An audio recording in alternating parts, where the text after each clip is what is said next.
Seigneur, nous te bénissons encore ce soir et nous te rendons toute la gloire pour ton amour et pour ta fidélité. Te disons merci pour ton amour. Merci pour ta fidélité. Tu es le Dieu véritable, ô Jésus. Toi en qui il n'y a point d'homme de variation. Toi qui es fidèle, ô Jésus. Toi qui nous permets, Seigneur, d'être encore, ô Seigneur, en vie. Pourquoi vivons-nous, Seigneur? C'est pour faire ta volonté. Aide-nous à ne pas nous tromper, Seigneur. Aide-nous à demeurer dans la vérité. Garde-nous dans le creux de tes mains, ô Jésus. Tu nous as aimés le premier. Permets-nous aussi de t'aimer. De t'aimer. Et de te chercher en profondeur. Merci Jésus. Je voulais prier pour le monde, Seigneur. Tu as dit que tu as tant aimé le monde et que tu as envoyé ton Fils unique afin que quiconque croit ne périsse point et qu'il ait la vie éternelle. Seigneur, nous savons que beaucoup de tes enfants sont encore dans le monde. Père, attire-les vers nous ou attire-nous vers eux afin qu'ils entendent ta parole. Ta parole qui est esprit et vie. Ta parole qui change. Ta parole qui transforme. Oh Seigneur, tu nous as fait la grâce de te connaître. Nous avons encore des membres de nos familles qui ne te connaissent pas. Nous avons des amis qui ne te connaissent pas. Oh Père, ne regarde point à ce qu'ils disent. Ne regarde point à ce qu'ils pensent. Mais regarde simplement que Père, qu'ils sont dans la misère et que ce sont des misérables, Seigneur, qui ont besoin de toi. Ce monde les trompe, Seigneur. Mais tu es le seul à pouvoir te révéler à eux comme tu t'es révélé à nous. Seigneur, sommes-nous supérieurs à eux? Je ne crois pas. Ils ont aussi besoin de ta grâce. Père, nous te bénissons, nous te disons merci. Que ton règne vienne et que ta volonté soit faite. Merci Seigneur. Au nom de Jésus. Amen. Demain, nous allons prendre nos Bibles dans le livre de Romains 3.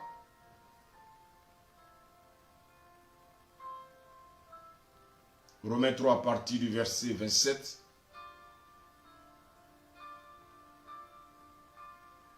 Si quelqu'un peut m'accompagner dans la lecture, alléluia.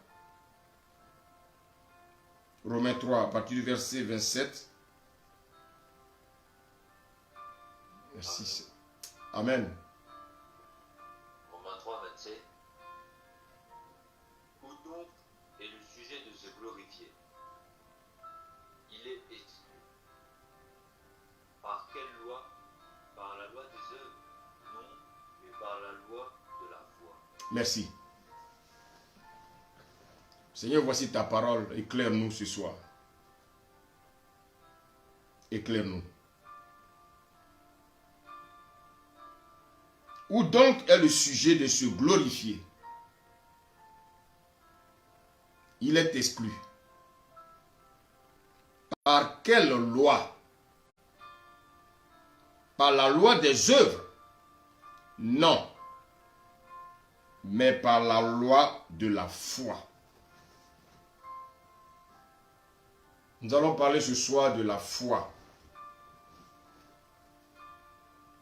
Vous voyez que le Seigneur nous révèle qu'en fait la foi est une loi. Et C'est une recommandation spirituelle. La foi est une loi. Et en tant que chrétien, je ne peux pas me glorifier si je suis justifié par la foi. Est-ce que tu peux me lire le verset 28? Amen. Amen. 28. Car nous pensons que l'homme est justifié par la foi sans les œuvres de la loi. Merci. Car nous pensons que l'homme est justifié par la foi sans les œuvres de la loi. Imaginez-vous si nous étions justifiés par les œuvres de la loi. Ça veut dire que c'est une manière de dire que, bien aimé, ça ne vaut pas la peine qu'il y ait un Dieu. Parce que nous sommes justifiés par la foi. Je vous laisse faire comprendre aux uns aux autres ce soir que toute loi naturelle, que ce soit les lois physiques, les lois psychiques, ces lois ont des principes. Ces lois ont des principes. Mais il y a aussi les lois spirituelles. Les lois spirituelles sont déjà en nous. Mais comment ces lois sont en nous? C'est par le Saint-Esprit. Si nous croyons que nous avons été justifiés par la foi, croyons aussi que les lois spirituelles sont déjà en nous par le Saint-Esprit. Alors, quand Jésus a été fait Christ, je voulais rappeler aux uns aux autres qu'en fait, Christ n'est pas le prénom de Jésus, non. Jésus, c'est le corps. Christ, c'est l'esprit. L'esprit ne meurt jamais. Donc, quand Jésus a été fait Christ, il est venu vivre en nous avec toutes les lois spirituelles. Mais bien que tout cela soit là, cela ne veut pas dire que ça doit marcher automatiquement. Non. C'est à toi, c'est à moi, c'est à nous d'activer ces lois-là pour qu'elles soient effectives dans nos vies.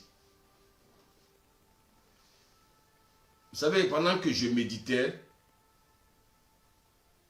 Dieu a ouvert mon esprit pour que je voie un peu, je comprends ces choses-là plus simplement. Regardez un peu les pays africains. Pour ceux qui connaissent l'Afrique, vous savez que l'Afrique, c'est le continent le plus riche du monde. Il n'y a aucune richesse sur le sol européen. Aucune richesse. Le continent le plus riche, c'est le continent africain. Les Africains ont tout. Ils ont les minéraux, ils ont les minéraux, ils ont tout. Ils ont l'or, ils ont le cobalt. Mais ils ont tout, tout, tout, tout, tout. Mais ces minéraux sont où? Ces minéraux ne sont pas là, sur la superficie de la terre. Ils ne sont pas au niveau superficiel. Mais bien, mais toutes ces richesses sont enfouies dans la terre, enfouies dans le sol. Alors, si ces Africains ne se lèvent pas pour exploiter leur sol, ils vont demeurer dans la pauvreté. Ils vont demeurer toujours à tendre la main à des exploitants, des gens qui viennent les exploiter et leur donner des pourcentages.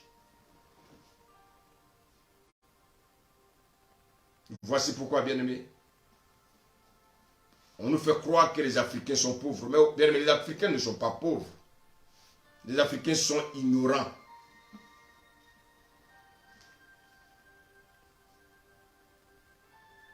Ils sont dans l'ignorance. Et c'est leur ignorance, bien aimé, qui les rend pauvres en fait. Et ceux qui n'ont rien, bien aimé, qu'est-ce qu'ils ont fait? Ils ont des connaissances et quand ils arrivent là-bas, ils exploitent, ils exploitent, ils exploitent, ils tirent tous les bénéfices et ils donnent des restes à ces personnes qui sont ignorantes sur le continent africain. Alors, donc vous voyez qu'en fait, c'est un peu l'image du chrétien. Le chrétien qui a tout en lui. Il a le Saint-Esprit. Il a les lois spirituelles. Il a le fruit de l'esprit. Mais regarde comment le chrétien vit. Et regarde comment le chrétien vit. Le chrétien qui devait vivre dans le bonheur. Le chrétien qui devait être heureux. Le chrétien vit de manière misérable.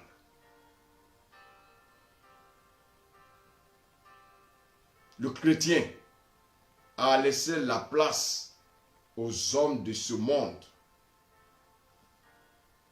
Ces hommes sans intelligence, c'est eux qui règnent dans ce monde.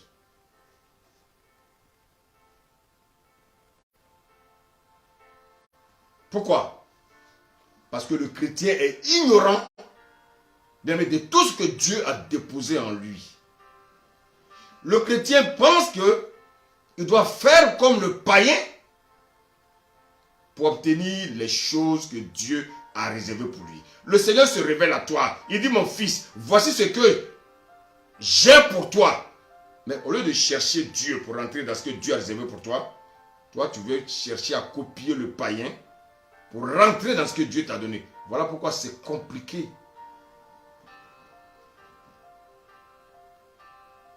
Donc vous voyez qu'en fait, nous sommes riches. Dieu nous a donné le Saint-Esprit. Et notre richesse, c'est le Saint-Esprit. Je vais prendre l'exemple de Noé. Regardez bien Noé. Dieu va demander à Noé de construire l'arche. Mais pour construire l'arche, Noé avait besoin des éléments. Noé devait savoir les éléments dont il avait besoin pour construire l'arche. Il y avait le bois de gopher, il y avait même tout ce que vous voulez, il y avait l'or, tout ça. Mais je vous pose la question, c'est Dieu qui a demandé à Noé de construire l'arche. Mais est-ce que Noé allait chercher, bien aimé, les matériaux dans le ciel? Non, les matériaux étaient déjà sur la terre. Il fallait simplement chercher ces matériaux qui étaient déjà à la disposition de Noé. Pas parce que c'était avec lui, mais ces matériaux étaient déjà sur la terre. Bien-aimé. Bien-aimé. Noé a simplement reçu la révélation qu'il devait construire l'arche. Et Dieu va lui dire, tout ce dont tu as besoin se trouve sur la terre.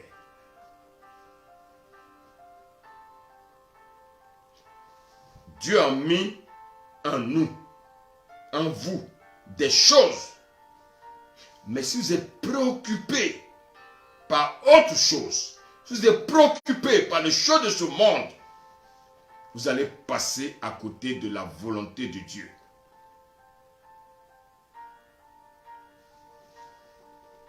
Vous savez, Noé, il a pu construire l'arche en s'appuyant sur une loi. La loi de la foi que nous venons de voir dans Romains 3, verset 27. Donc je vous ai dit que la foi est une loi. Donc Noé s'est appuyé sur la loi de la foi pour pouvoir construire l'arche. Donc tout chrétien doit s'appuyer sur la loi de la foi pour rentrer dans ses bénédictions. Bien-aimé,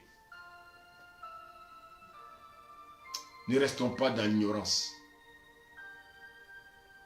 Regardez dans le monde dans lequel nous sommes. Dans tous les domaines, il faut pratiquer une loi. Je vous donne un exemple. Prenons simplement la récolte. Tu ne peux pas récolter si tu ne sèmes rien. Donc il y a la loi de s'aimer et la loi de récolter. Les chrétiens, eux, ils veulent croiser les bras et puis récolter. Ah, mon ami, mon ami, mon ami, c'est pas possible. Dieu lui-même, il a sémé Jésus pour avoir l'église. Dieu a sémé son fils pour avoir l'église. Aujourd'hui, toi et moi, il a fallu qu'il sème la semence, la semence, la semence. C'est une loi. La loi de semer et de récolter.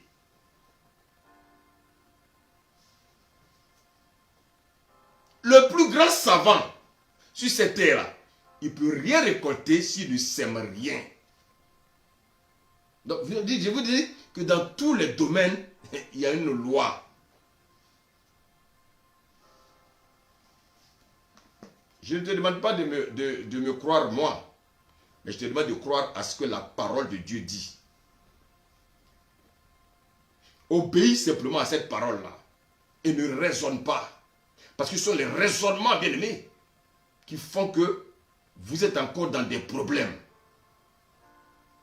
Vous lisez un verset, le verset est clair devant vous, mais vous allez contourner le verset. Tu peux être le plus grand agronome, mais si tu ne sèmes pas du maïs, tu ne peux pas récolter du maïs. Les chrétiens, ils veulent s'aimer du maïs et puis récolter des avocats. Ça, c'est diabolique. Dieu est tellement simple. Dieu est tellement simple. Mais nous, on complique les choses.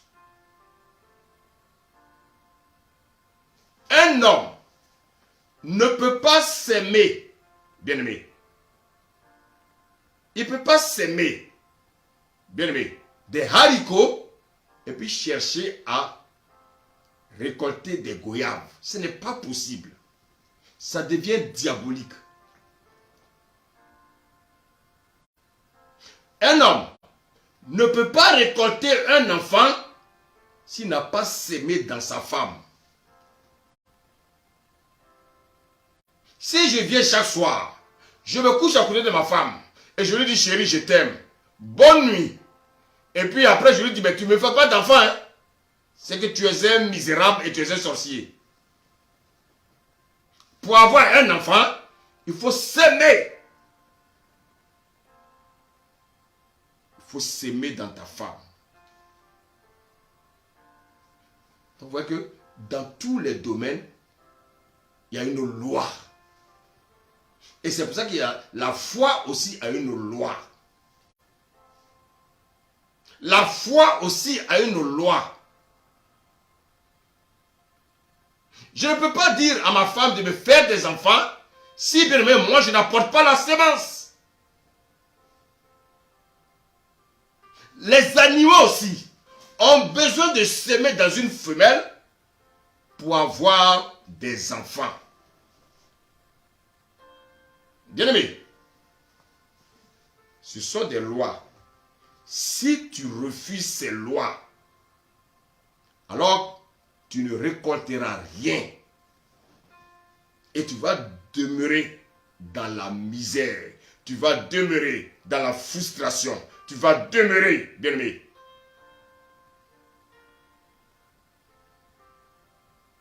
dans l'abomination.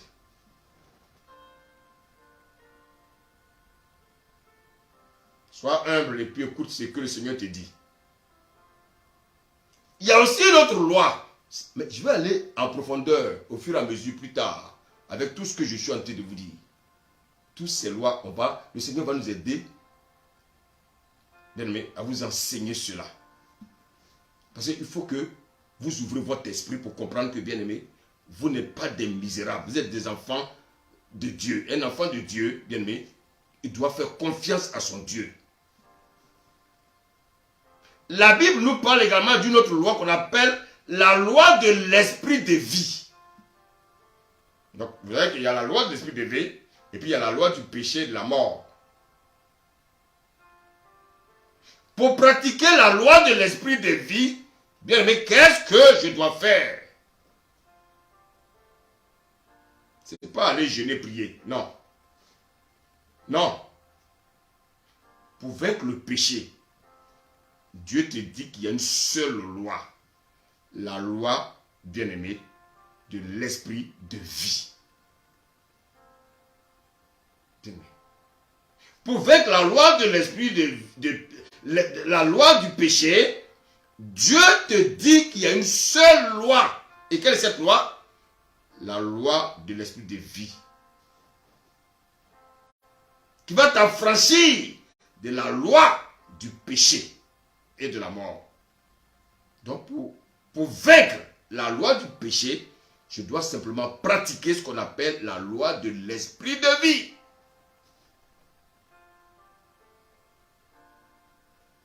Mais pourquoi tu n'arrives pas à être vainqueur? Parce que tu n'es pas conscient que la loi de l'esprit de vie, quand elle est en toi, par le Saint-Esprit qui habite en toi. Beaucoup ne savent pas que le Saint-Esprit habite en eux. Cette loi qui habite en toi par le Saint-Esprit, elle va t'affranchir, elle va te rendre libre de la loi du péché et de la mort. Mais est-ce que tu es conscient que le Saint-Esprit est en toi?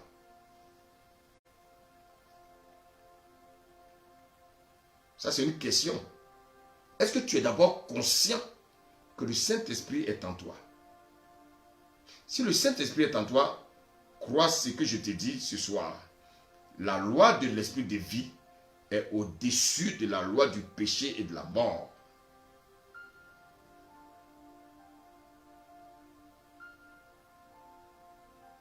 Alors, on parle de Jésus, on parle de Jésus, on parle de Jésus. Mais comment Jésus a fait pour vaincre? C'est parce que Jésus pratiquait la loi de l'esprit de vie. La loi de l'esprit de vie est au-dessus de toutes les lois. C'est par cette loi que Jésus fonctionnait. C'est par cette loi que Jésus a marché sur la terre. C'est par cette loi que Jésus a vaincu l'ennemi. Jésus, il t'exhorte à fonctionner par cette loi si tu veux être un vainqueur. Regarde comment tu as l'impression que ta vie tourne en rond. Mais pourquoi? Parce que tu es ignorant de ces vérités. La vie chrétienne est régie par la loi de l'esprit de vie. La vie chrétienne, bien aimé, ce ne sont pas les concerts, ce ne sont pas, bien aimé, la musique. Ça, ce sont des activités, bien aimé, que Dieu ne considère pas. La vie chrétienne, elle est spirituelle. Il y a trop d'amusement dans les églises. Regardez, quand on lit le livre d'Apocalypse, les 7 lettres écrites aux 7 églises. Mais les églises là, les églises là pratiquaient des œuvres. Mais qu'est-ce que Jésus a dit? Il dit, mais je connais tes œuvres.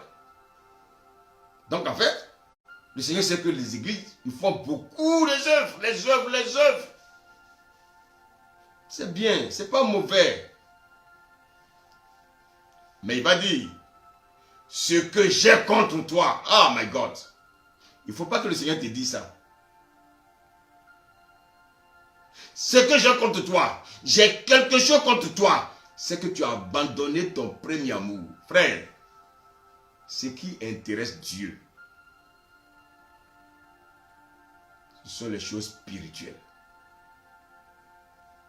Le premier amour n'est pas visible. Le premier amour est spirituel. Il dit, reviens. Sinon, je t'enlèverai le chandelier de sa place et je vais le donner à un autre.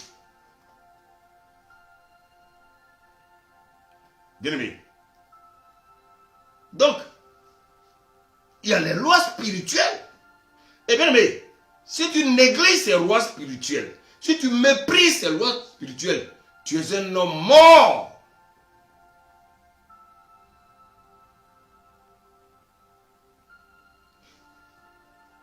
Quand je vois les chrétiens, ce sont des gens très frustrés.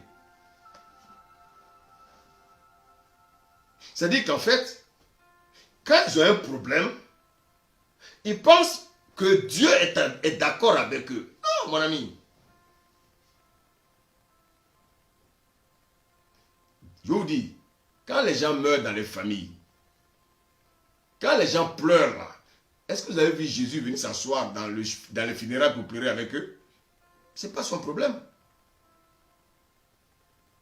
Voilà où on est beaucoup plus concentré. Quand il s'agit de mourir, quand on dit il y a tel qui est mort, c'est là les familles se rassemblent. Donc on attend des morts pour que les familles se rassemblent. Ton frère, ta soeur qui ne t'a jamais appelé depuis des années, ne t'en fais pas. Quand il y aura un mort dans la famille, tu entendras son appel. Vous voyez que ça fait pitié. Tant qu'on est vivant, il n'y a pas l'amour. On attend qu'il y a la mort pour venir jouer les hypocrites avec des larmes de crocodile.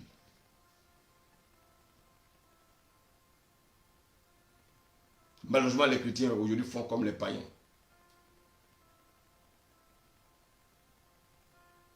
La famille, c'est sacré, hein, si vous ne le savez pas. Et surtout la famille chrétienne. C'est sacré. Il y a une autre loi. La loi du pardon. Jésus a dit, si vous pardonnez aux hommes leurs offenses, votre Père céleste vous pardonnera aussi. Mais, si vous ne pardonnez pas aux hommes, votre Père céleste, votre Père ne vous pardonnera pas non plus vos offenses. Mais de quelle offense il parle?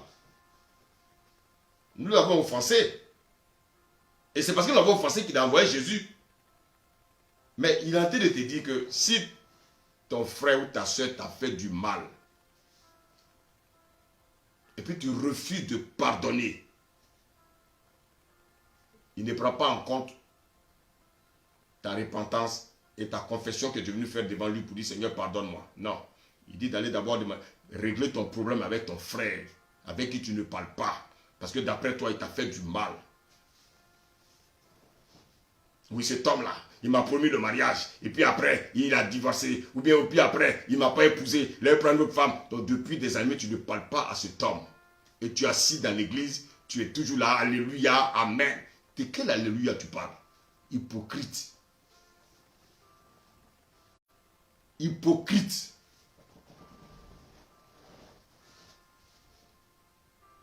Tu dis que tu aimes Dieu que tu ne vois pas. Mais ton frère que tu vois, tu as du mal à l'aimer. Hypocrite.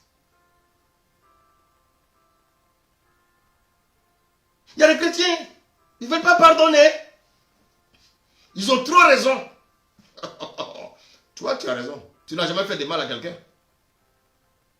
Non, tu n'as jamais fait de mal à quelqu'un depuis que tu es né. Donc, le Seigneur te dit d'aller faire la paix autour de toi. De pardonner à tous ceux qui t'ont offensé. Il n'a pas dit que... Il dit, les personnes qui t'ont offensé, même s'ils ont tué ton enfant, Dieu dit de pardonner.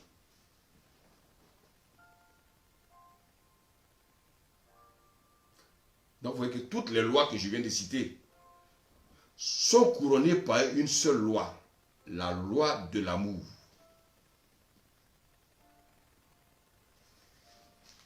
Regardez ce que nous dit Galates 5, verset 6. Tu peux me lire, serviteur, Galates 5, verset 6. Amen. Galates 5, verset 6. Oui. Car Car en Jésus-Christ, en Jésus-Christ,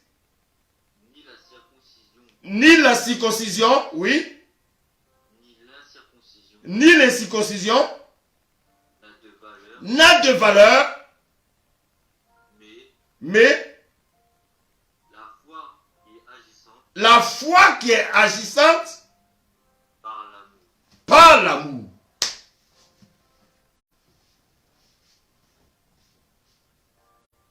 La loi de l'amour.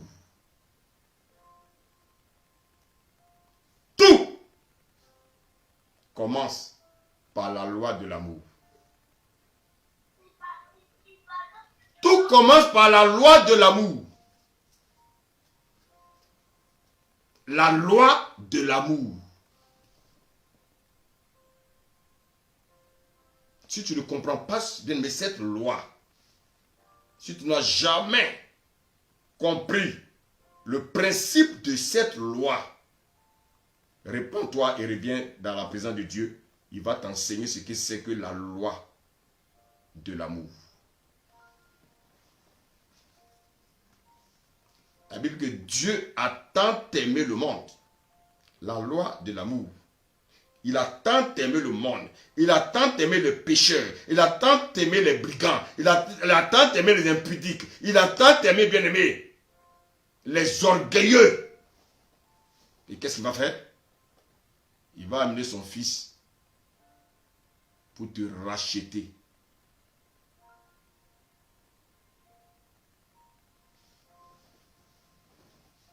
Donc Dieu a manifesté le premier l'amour en donnant son fils. Malgré tous les péchés que tu as commis, malgré tout le mal que tu as fait sur la terre, malgré toutes les abominations que tu as fait sur la terre, Dieu t'a pardonné. Toi, tu n'as jamais tué quelqu'un? Tu n'as jamais tué quelqu'un? Rappelle-toi, chaque fois que tu as eu de la haine contre quelqu'un, le Seigneur dit de te dire que tu es un meurtrier ou meurtrière. Il a envoyé Jésus parce que tu étais un meurtrier. Quand on parle de meurtrier, vous pensez qu'il faut forcément avoir une bombe, il faut avoir, bien aimé, une arme. Non. Il dit chaque fois, tu as haï ton frère, tu es un meurtrier. Bien aimé, c'est l'amour de Dieu, bien aimé, qui arrive à vaincre le péché. C'est l'amour de Dieu qui arrive à vaincre le méchant. Donc il y a deux éléments que tu dois comprendre. Il y a l'amour de Dieu, et puis il y a ce qu'on appelle la foi de l'homme. Comme on vient de le dire, je vais relire ce passage pour que tu comprennes bien ce que le Seigneur te dit ce soir. Il dit, car Jésus, en Jésus-Christ, ni la circoncision, ni l'incirconcision n'a de valeur, mais la foi qui est agissante par l'amour. Mais qui manifeste la foi? Dieu n'a pas bien manifesté la foi. Dieu, lui, il est l'amour. Toi, c'est toi qui dois manifester la foi en t'appuyant sur l'amour de Dieu. Bien. Oh my God. Chrétien, est-ce que c'est compliqué ces choses?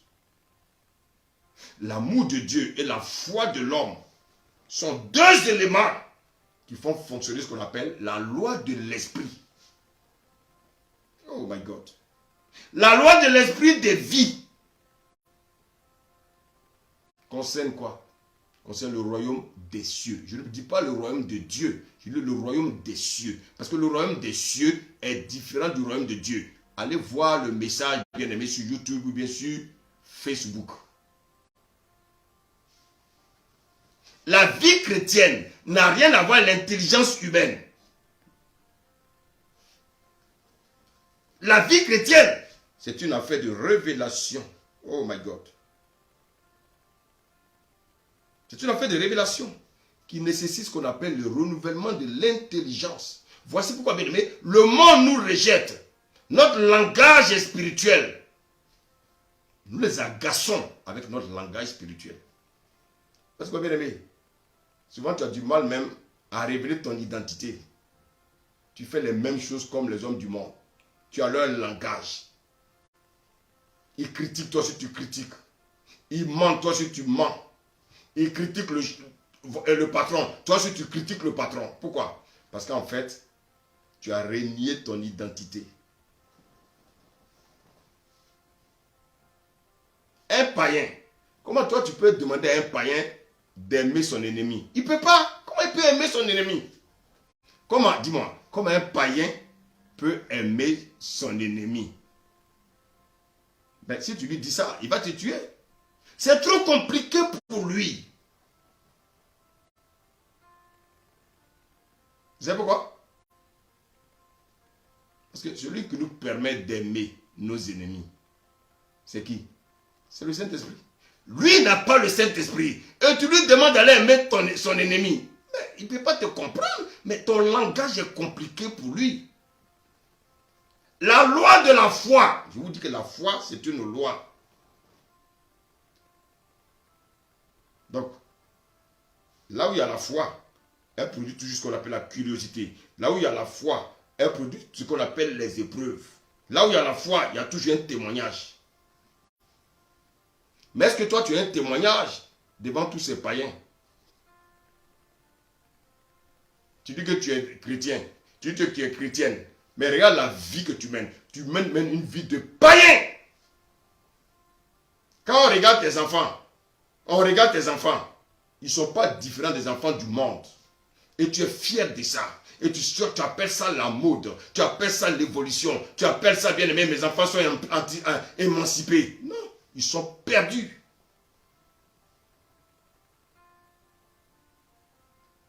Pourquoi nous devenons chrétiens? Mais c'est pour montrer au monde qui est Jésus. Mais regarde tes enfants, regarde leur langage, regarde leur habillement. Qu'est-ce qui reflète Jésus? Et quand les gens regardent tes enfants, mais qui regarde? C'est toi. C'est pas le monsieur là que tu es dans Alléluia, Alléluia. Mais regarde ses enfants. Regarde comment ils sont habillés. Regarde comment ils parlent. Pourquoi? Parce que ça vient de toi, le Père. Tu as échoué. Tu as échoué. Tu as échoué.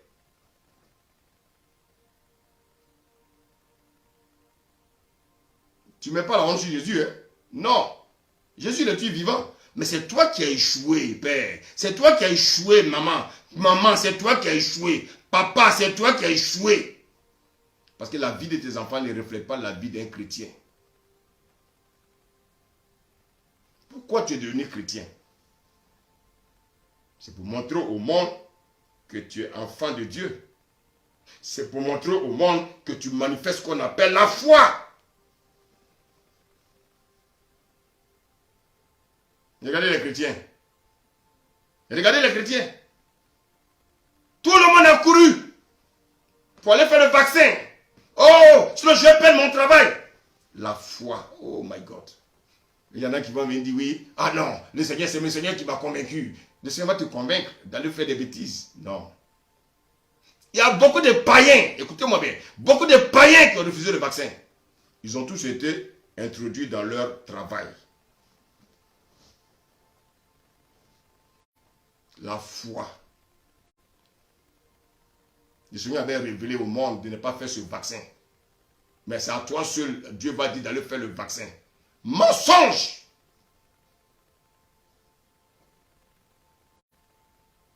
Pourquoi es-tu devenu chrétien? C'est pour manifester la foi. Et regardez ce que Jacques nous dit.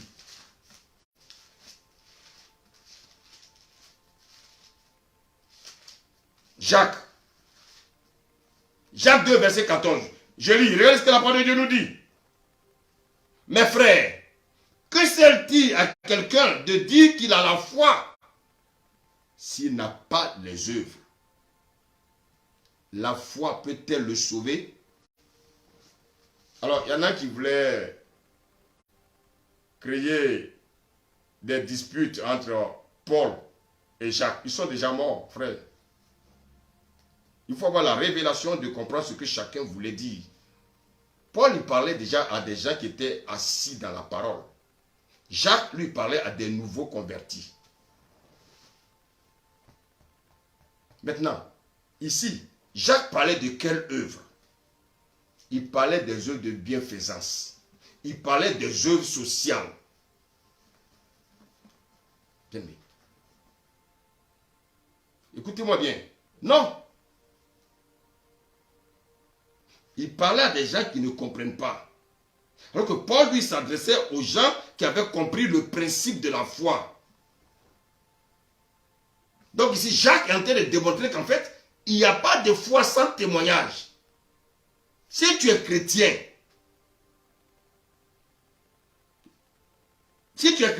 regarde ce qu'il dit au verset. Je vais lire la suite là pour qu'on comprenne mieux ce qu'est la pensée de Dieu. Il dit, si un frère ou une sœur sont nus et manquent de la nourriture de chaque jour, et que l'un d'entre vous leur dise, allez en paix.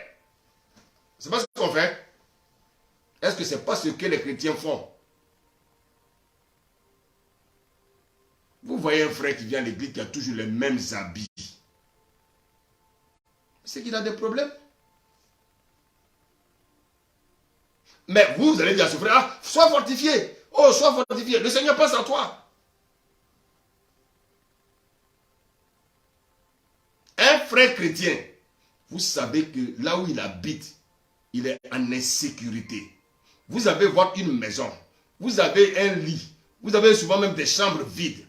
Mais vous ne pouvez pas inviter ce frère à venir habiter avec vous.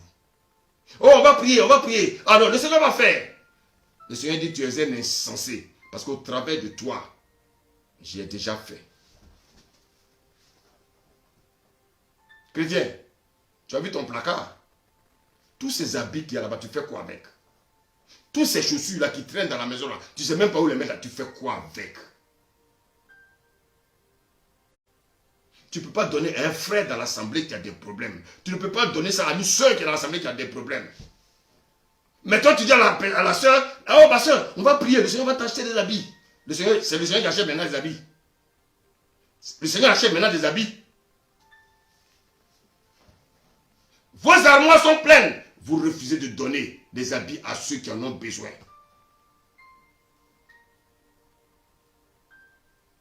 Regardez les habits de vos enfants. Vos enfants qui payent maintenant les chaussures à 400 €, 600 €, portable de 800 €. Pourtant, vous connaissez bien votre salaire. Pourquoi vous ne voulez pas vivre en vous contentant de ce que le Seigneur vous donne? Et après, vous êtes surpris que les enfants commencent à voler. Mais si vous allez vous-même vous endetter pour leur acheter des choses chères, mais demain, qu'est-ce que vous voulez que ces enfants fassent? Parents, vous avez vu combien de fois souvent vous êtes des misérables? Regardez tous ces habits qui sont dans le placard des enfants là. Regardez les chaussures. Il achète des chaussures à 300 €, 400 €. Il porte ça pendant 2 semaines. Allez, on dit il y a une autre chaussure. Il abandonne ça. Et les parents, il faut s'endetter pour l'acheter.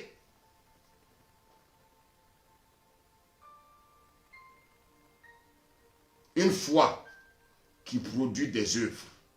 Si quelqu'un dit qu'il a la foi, qui te montre les œuvres.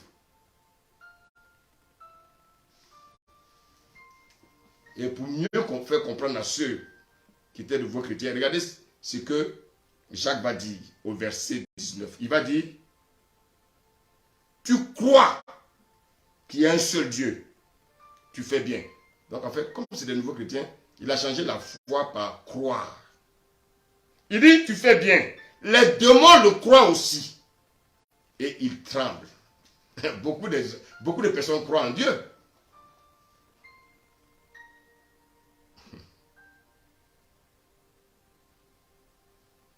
Bien-aimé, tout le monde croit qu'il y a un Dieu.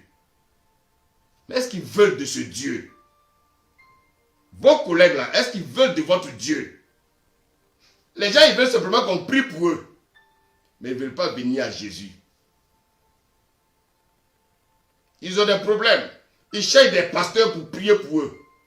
Mais ils ne veulent pas venir à celui-là qui va leur donner la bénédiction. Celui qui va leur apporter la guérison. Ils ne veulent pas de lui. Pourquoi? Parce qu'ils aiment le monde.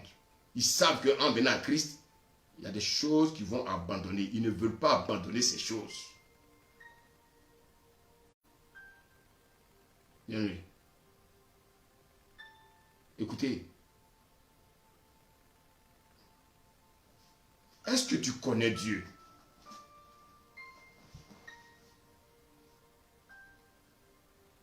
Un frère qui vient pour te dire, mon frère, j'ai des problèmes, je n'ai pas encore payé ma facture.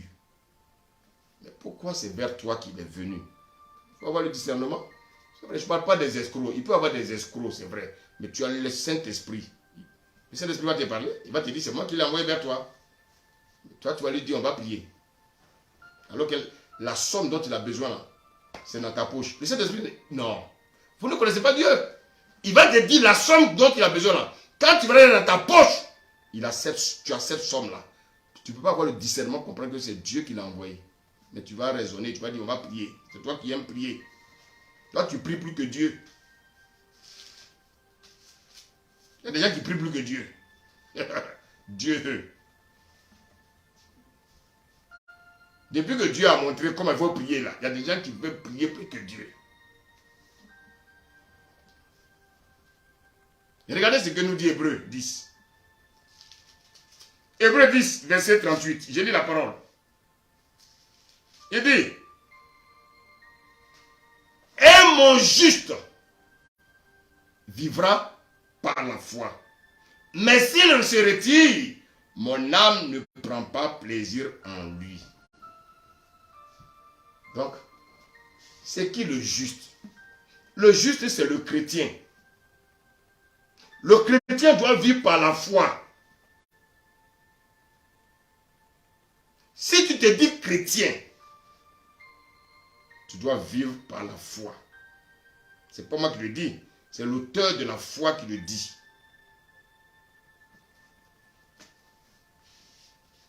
Il dit, le juste, il dit mon juste vivra par la foi. Donc en fait, la foi, c'est la vie du chrétien. La foi, c'est la respiration du chrétien. Un chrétien doit vivre par la foi.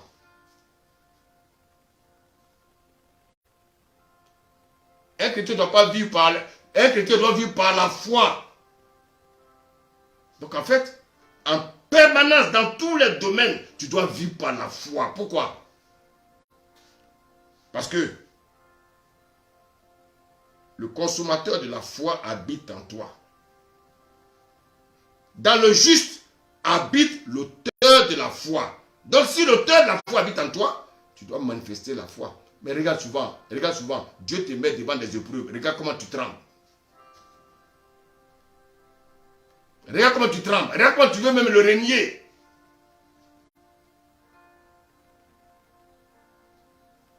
Je ne sais pas si vous avez lu l'histoire du centenier romain. Quand il est venu vers Jésus, Jésus voulait aller chez lui à la maison. Il a dit non. Tu es une autorité. Et je sais que c'est par ton autorité que tu guéris.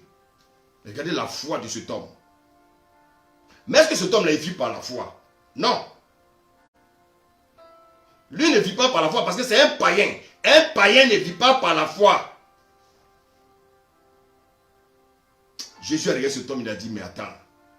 Mais celui-là, il a compris la chose. Chaque fois que le chrétien refuse de vivre par la foi, il attriste le Saint-Esprit. Et une fois que tu attristes le Saint-Esprit, tu ne fais pas attention même, bien-aimé, tu vas l'éteindre. Le juste ne peut pas perdre la foi. Mais il peut volontairement dire, je ne veux pas, je ne peux pas. Donc beaucoup parmi nous, nous refusons de manifester la foi.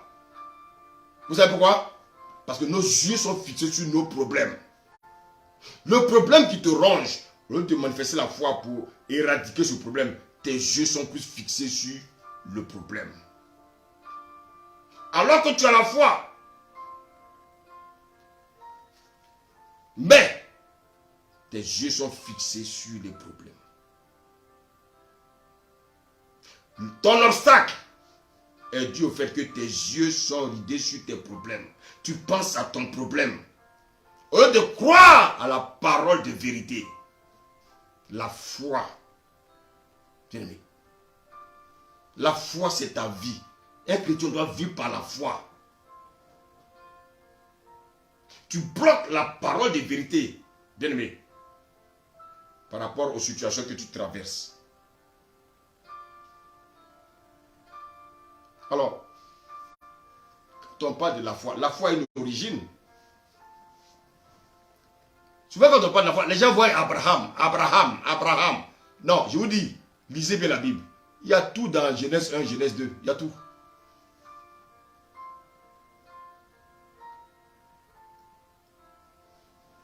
Quand on prend l'histoire de Adam et Ève, qu'est-ce qui s'est passé? Qu'est-ce qui s'est passé avec Adam et Ève? Est-ce qu'Adam et Ève ont manifesté la foi? Non. Eux, ils étaient directement liés à Dieu. Ils étaient mis à part. Ils étaient des personnes innocentes. Bien aimés. Mais ils n'ont pas reçu ce qu'on appelle la vie éternelle. La vie Zoé.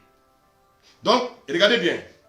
Ils étaient des innocents entre deux mondes. Le monde du bien et du mal et le monde de la vie Zoé. Donc, en fait, comme ils étaient innocents, c'est à eux de choisir la vie qu'ils voulaient. Ils étaient les seuls à pouvoir choisir. Manger l'arbre de vie ou manger l'arbre de la connaissance du bien et du mal. Nous ne savons pas combien de temps ça a duré, mais ils ont fini par manger ce qu'on appelle l'arbre de la connaissance du bien et du mal. Et qu'est-ce qui s'est passé? Ils ont pris la nature d'un autre homme. Donc ils vont douter de Dieu. À un moment donné, ils vont maintenant commencer à avoir peur de Dieu. Le même Dieu avec lequel ils avaient une communion. Ils ont commencé à avoir peur de lui. Voici quoi, bien aimé. Quand vous abandonnez l'église, quand vous abandonnez Dieu, vous avez peur, bien aimé, de Dieu. Les animaux qui étaient en paix dans le jardin, les animaux ont commencé maintenant à se manger. Les lions ont commencé à manger les chats. Le sol va être maudit. L'homme et la femme vont commencer à se bagarrer. Oui, c'est la femme que tu as mis à côté de moi. Oui, c'est l'homme là, c'est le serpent. Des accusations. C'est pas ce qu'on voit dans le couple. Vous accusez vos maris à longueur de journée. Vous passez votre temps à accuser vos femmes à longueur de journée. Pourquoi? Parce que vous avez encore le sang sang d'Adam et Ève dans vos veines. Bien aimé. La nature du diable est rentrée en eux. Donc ils ne sont plus innocents. Ah non, c'est fini. Non, c'est fini. Mais Dieu dans son amour va tuer un animal. On a déjà parlé de ça, je ne vais pas rentrer dans les détails. Il va tuer l'animal pour les justifier. Mais Adam va faire une erreur, il va dire quoi? Il va dire, comment il va appeler Ève? La mère de tous les vivants. Est-ce que c'est vrai? Tu vois, tu as refusé de manger l'arbre de vie et tu dis que ta femme s'appelle la mère des vivants. Non! La mère des morts. Ils sont rentrés sur le péché. Bien. Maintenant, je vous pose la question. Deux pécheurs. Les enfants qui vont mettre au monde là seront quoi? Des pécheurs? Bien. Et comme dans le péché, il y a quoi? Il y a le meurtre, il y a tout. Donc, ce qui va arriver à Caïn ne doit pas nous surprendre. Parce que Caïn a la nature du diable. Quand on a la nature du diable, on ne peut que tuer. Quand on a la nature du diable, on ne peut que manifester le péché. On marche dans le péché. C'est ça la nature du diable. Le diable ne connaît pas les choses bien. Le diable ne connaît pas l'amour. Le diable ne connaît pas le bien. Le diable, il est là simplement, bien aimé, pour égorger, tuer et voler. Alors, Caïn, qu'est-ce qu'il va faire? Il va tuer son frère. Mais pourquoi? Les gens souvent sont surpris. Mais il a la nature du diable. Quelqu'un qui a la nature du diable, mais qu'est-ce qu'il peut faire? Il ne peut pas faire les jeux de Dieu. Et quand il va se passer, après le péché d'Adam et Ève, Dieu va fermer le jardin. Il va dire, bon, écoutez, vous savez pourquoi? Parce que si Dieu ne fermait pas le jardin, et que Adam et Ève allaient manger l'arbre de vie, ça veut dire quoi? Ils allaient vivre dans le péché éternellement. Dieu va fermer le jardin. Donc, hors du jardin, ils vont faire 2 enfants, Abel et Caïn. Mais ils vont leur enseigner un peu ce qui s'est passé dans le jardin. Mais vous savez, souvent vous pouvez avoir 2 enfants. Lorsque vous allez raconter une histoire, il y a un qui écoute, il y a un qui fait semblant, il y a un qui est distrait. Abel était celui-là qui était vraiment disposé. Le père leur avait inculqué qu'il fallait rendre culte à Dieu. Il le savait.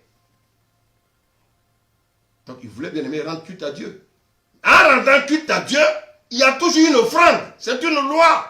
Tu ne peux pas venir dans la maison de Dieu les mains vides. Tu ne peux pas venir dans la présence de Dieu les mains vides. Non, ils avaient compris cela.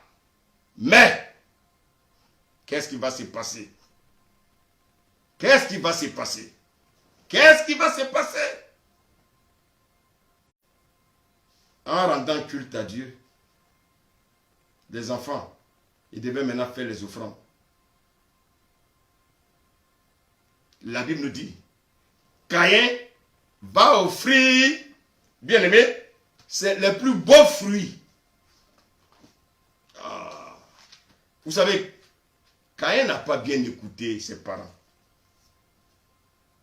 Caïn va offrir les beaux fruits de sa récolte. Bien aimé, il va offrir les beaux fruits de sa récolte. Mais je vous pose la question. Qu'est-ce qui a fait pécher Adam et Ève? Parce que la femme a regardé que l'arbre était bon à manger et agréable à voir. Donc, en fait, les mêmes fruits qui ont fait pécher les parents, c'est les mêmes fruits que Caïn va offrir à Dieu.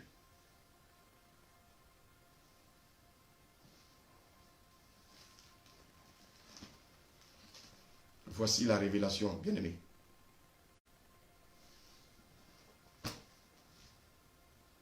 Et la Bible nous dit que Abel, qu'est-ce qu'il va faire? Il va offrir un bélier vivant. Et ce bélier, qu'est-ce qu'il va faire? Oh, le sang du bélier va couler. Parce que la Bible dit quoi? La Bible dit que sans effusion de sang, il n'y a pas de pardon de péché. Donc, bien aimé, Abel avait compris la révélation de la rédemption, du rachat. Bien aimé, qu'est-ce qui a pu bien se passer? Et Dieu va dire une chose. Dieu va dire à Caïn, pourquoi es-tu irrité? Et pourquoi ton visage est-il abattu? Certainement, si tu agis bien, ça veut dire quoi? Prochainement, quand tu vas faire une offrande, fais comme ton frère. Agis bien. Agis bien. Offre-moi les mêmes choses comme ton frère.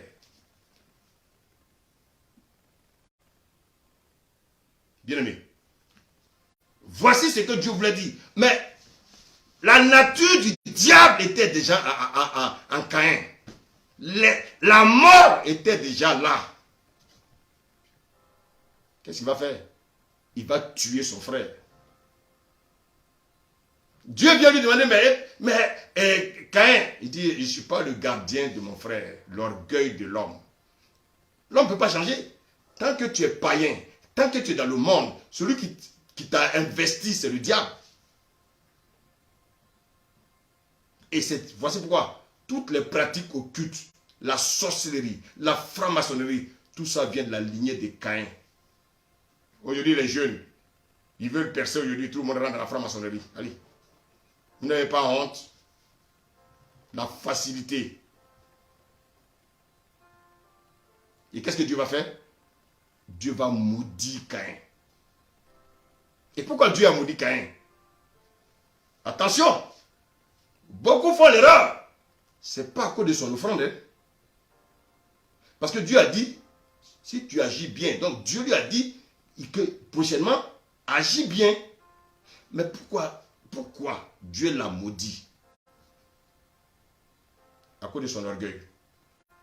L'orgueil du diable depuis le ciel. C'est le même orgueil là que Caïn a eu. Je ne suis pas le gardien de mon frère. Et c'est pour ça que la Bible parle du péché impardonnable. Ah oui. Pour ceux qui ont connu la vérité et qui blasphèment le Saint-Esprit, c'est dangereux. Mais je voulais vous dire, soyez-en rassurés, c'est les hommes de Dieu qui doivent faire très très attention.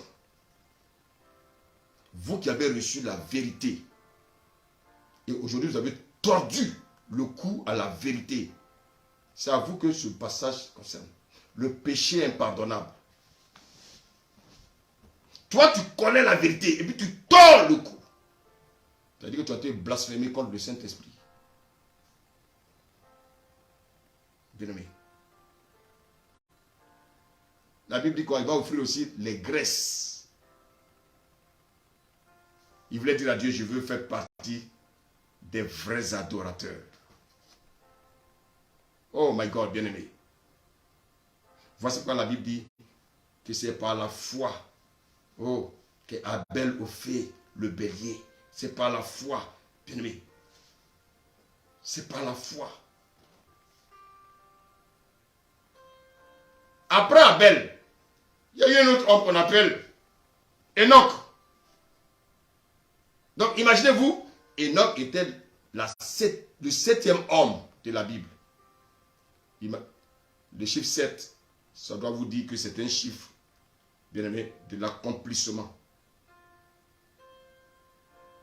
Et Enoch, quand il est venu, personne n'adorait Dieu. Et la Bible dit, mais il va se poser des questions. Mais pourquoi le jardin est fermé?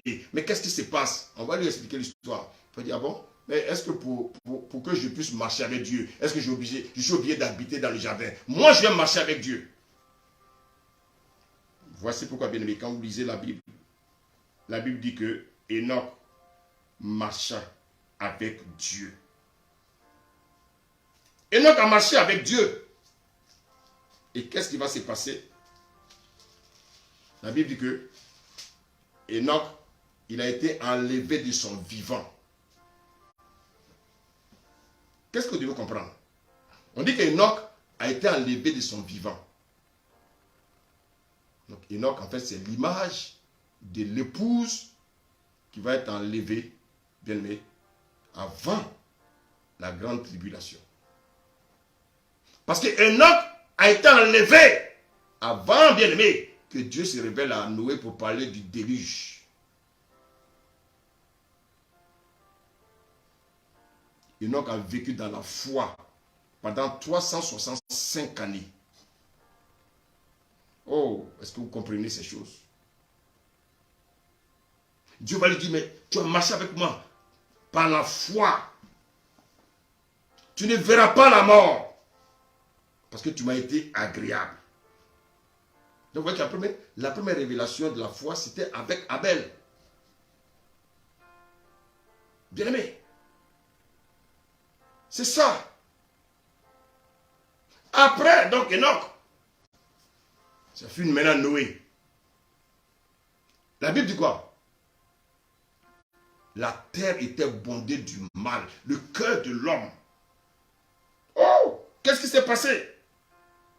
La Bible dit que l'Éternel vit que la méchanceté des hommes était grande sur la terre et toutes leurs pensées du cœur se portaient chaque jour uniquement vers le mal. Mais la Bible nous dit que au verset 8, mais Noé trouva grâce aux yeux de Dieu. Donc, regardez sur toute la terre, il y avait un seul homme. Dieu a fixé cet homme-là. Il a dit, cet homme-là, il va ressembler à Enoch. Il veut marcher avec moi. Et qu'est-ce qui va se passer? Dieu va se révéler à lui. Il va lui dire, bon, écoute, je vais détruire la terre là par un déluge. Mais construis l'arche. Et invite les hommes à entrer dans l'arche. Alors, qu'est-ce que vous devez comprendre? Noé est l'image de l'église qui va passer par la grande tribulation. Vous voyez qu'en fait, l'église est mentionnée dans le livre de Genèse. Enoch, c'est l'image de ceux qui vont être enlevés. Noé, c'est ceux qui vont passer par la grande tribulation. Jésus en a parlé dans les évangiles. Allez lire les évangiles. Alors Dieu, il va demander à Noé de construire l'arche. Mais pourquoi l'arche? Parce que la foi que Dieu veut révéler à Noé ne peut marcher qu'à travers l'arche. L'arche, c'est quoi? L'arche, c'est le symbole de l'amour. Dieu a tant aimé le monde qu'il est venu pour sauver le monde. L'arche, c'est l'image de Jésus.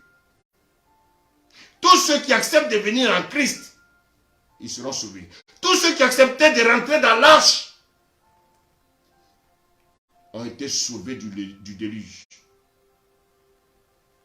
La Bible nous dit que Noé a mis 120 ans pour bâtir l'arche. Qu'est-ce que cela veut dire? Quand Noé a eu la révélation, vous croyez qu'au début les gens n'étaient pas avec Noé? Il y a des gens qui étaient avec Noé. Mais 10 ans, 20 ans, 30 ans, on dit, ah, toi ton affaire de Dieu là, c'est pas vrai. C'est pas ce que les gens disent. Après quelques mois, ils ont abandonné Noé. Ils ont abandonné Noé. Ah, c'est ça le monde. C'est comme aujourd'hui beaucoup de chrétiens. Ils courent dans les églises parce qu'on leur dit, oh, venez à l'église, vous allez avoir des femmes. Tu vas trouver ta femme à l'église. Tu vas trouver un mari à l'église. Tu vas, oh, à l'église, tu vas être riche. Oh, tu vas voir. Donc, ils courent dans les églises des prophètes. Ils arrivent 1 mois, 2 mois. Quand ils ne voient rien, qu'est-ce qu'ils font? Ils abandonnent l'homme de Dieu et sa femme. Donc, ils ont abandonné Noé et sa femme. Parce qu'ils ne voyaient pas les bénédictions. Et c'est ce qui se passe aujourd'hui. Bien aimé. Mais, chrétien, qu'est-ce que je vais te dire encore ce soir? Quand est-ce que Jésus va venir? Quand est-ce que Jésus va venir? Jésus a dit quoi? Il dit qu'il va revenir lorsque la bonne nouvelle sera prêchée dans le monde entier. Ah. Donc en fait, Noé avait pendant qu'il construisait l'arche, il annonçait l'évangile au monde entier. Mais le monde était consacré à quoi? À manger, à boire, à se marier, à marier leurs enfants. Donc le monde était dans la distraction. Aujourd'hui, Église, vous aussi vous êtes dans la distraction. Vous êtes dans la distraction comme le monde. Ce sont les choses de ce monde qui vous intéressent. Mais Dieu ne vous intéresse pas. Au temps de Noël, les gens mangeaient, les gens se mariaient, les gens dansaient. Est-ce qu'aujourd'hui les gens ne dansent pas? Les gens ne se marient pas? Je vous pose la question. Le jour du déluge, Dieu a sonné trompette? Non. Le jour de l'enlèvement, il n'y aura pas de trompette. Dieu va surprendre son église. Toi qui étais couché chez une prostituée, en haut là, 2 personnes seront couchées sur le même lit. Il y a un qui sera pris, un va être laissé. Donc, mon ami, personne ne partira avec sa femme, personne ne partira avec ses enfants. Toi qui adores tes enfants, tu ne partiras pas avec tes enfants.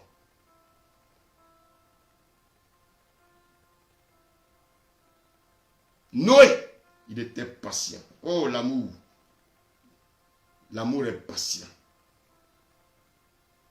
Le déluge a surpris les gens comme bien-aimés. Le déluge a surpris les gens au temps de Noé. Mais Noé était patient. La foi de Noé a permis à Noé de patienter. Noé était caractérisé par l'amour de Dieu. C'est l'amour de Dieu qui a permis à Noé de résister pendant les 120 ans. Maintenant, quand Noé a fini de bâtir l'arche, le monde avait aussi entendu l'évangile sur l'arche, selon Noé. Tout le monde a entendu l'évangile sur l'arche. Tout le monde a entendu l'évangile sur le déluge. Donc Noé parlait, Noé le disait, il aura le déluge. Il aura le déluge. On dit, oh, quel déluge? Tu as donné construire un bateau alors qu'il ne pleut pas ici là. Là, c'est faux prophète là. Donc tout le monde a entendu l'évangile sur l'arche. Tout le monde a entendu l'évangile sur le déluge. Mais, écoutez-moi bien. Sur toute la terre, le message avait été annoncé. Mais à combien qui sont rentrés dans l'arche? 8. Imaginez-vous, le monde entier, il y a eu 8. Alors, il y a une parole de Jésus qui me fait peur. Quand Jésus dit, il dit à l'église, ce qui s'est passé au temps de Noé va se passer à l'avènement du Fils de l'homme. Ça veut dire quoi? Ça veut dire que les gens vont manger, se marier, les gens seront dans la distraction. Ça veut dire que pendant qu'on annonce l'évangile, il y en a qui vont rejeter. Parce qu'au début, beaucoup étaient avec Noé. Comme aujourd'hui, beaucoup sont à l'église. Mais avec le temps, combien vont démissionner? Combien vont regarder les choses du monde au lieu de regarder les choses de Dieu? Il y en a combien? Aujourd'hui, nous suivons Jésus par la foi. Combien aujourd'hui, bien-aimés, aiment Jésus? Vous êtes préoccupés par votre travail. Vous êtes préoccupés par les choses de ce monde. Mais Jésus ne vous préoccupe pas. S'il y a eu 8 au temps de Noé, à notre temps, il y aura combien? C'est ce que Jésus est en train de nous faire comprendre. Parce qu'il a dit que ce qui est arrivé au temps de Noé, il y a eu 8. Et à son temps, quand il va venir, il aura combien de sauvés? Vous êtes intelligent, non? Donc réfléchissez. Jésus dit que ce qui s'est passé au temps de Noé là, se passera à son avènement. Donc réfléchis.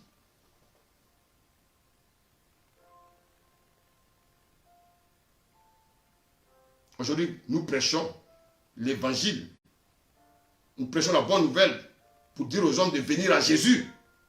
Comme Noé disait aux gens de venir dans l'arche. Combien aujourd'hui écoutent?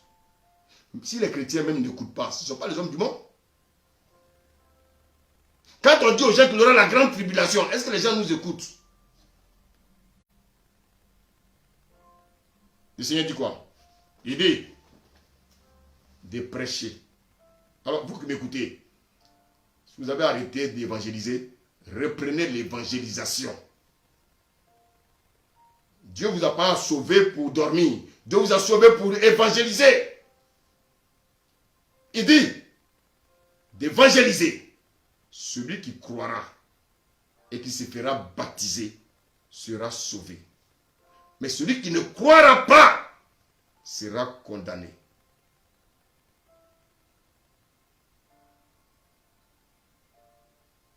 Quand Dieu a fermé l'arche, il y a eu 8 sauvés. Jésus dit qu'il viendra comme au temps de Noé. Quand l'évangile sera prêché à toutes les nations, alors Jésus surprendra le monde. Donc en fait, mais quels sont ceux qui ont été sauvés au temps de Noé? Réfléchissez, vous êtes très intelligents. Quels sont ceux qui ont été sauvés au temps de Noé? Sa famille. Qu'est-ce que cela signifie? C'est-à-dire, le minimum que Dieu te demande, c'est de sauver ta famille.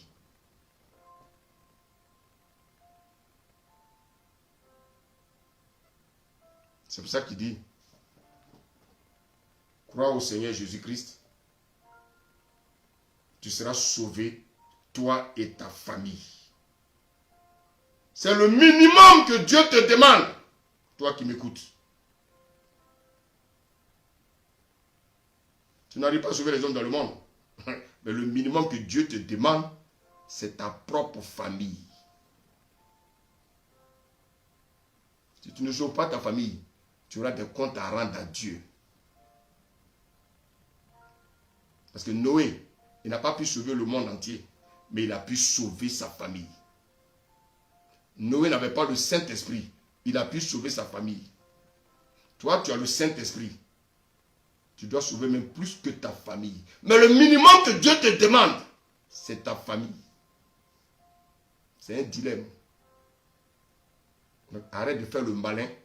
Dieu dit de sauver ta famille.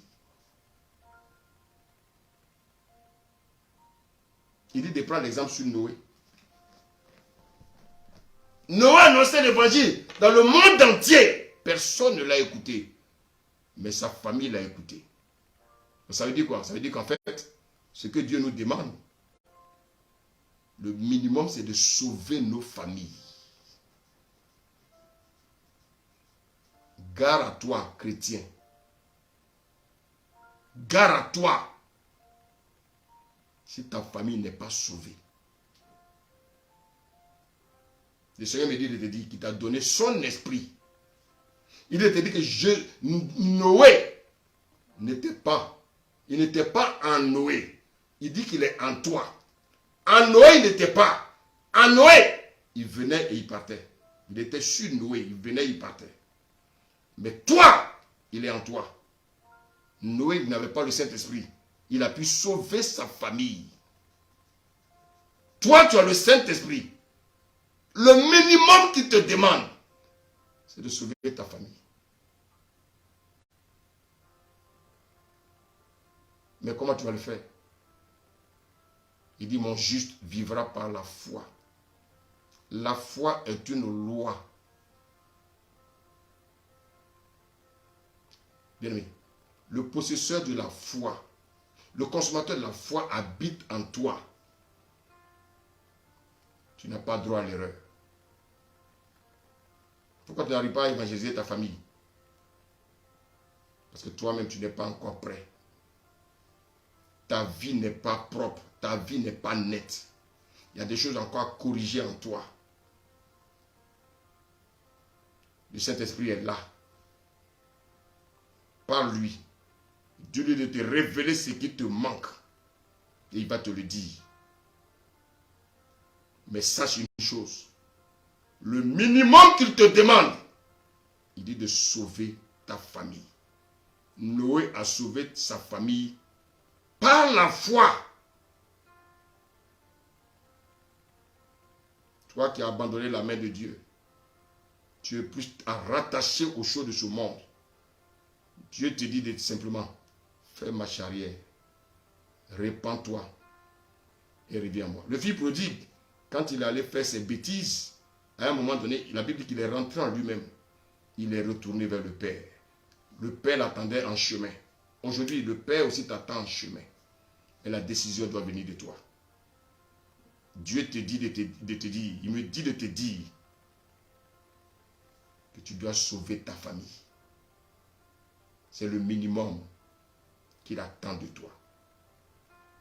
Que le Seigneur vous bénisse et qu'il vous garde. Amen.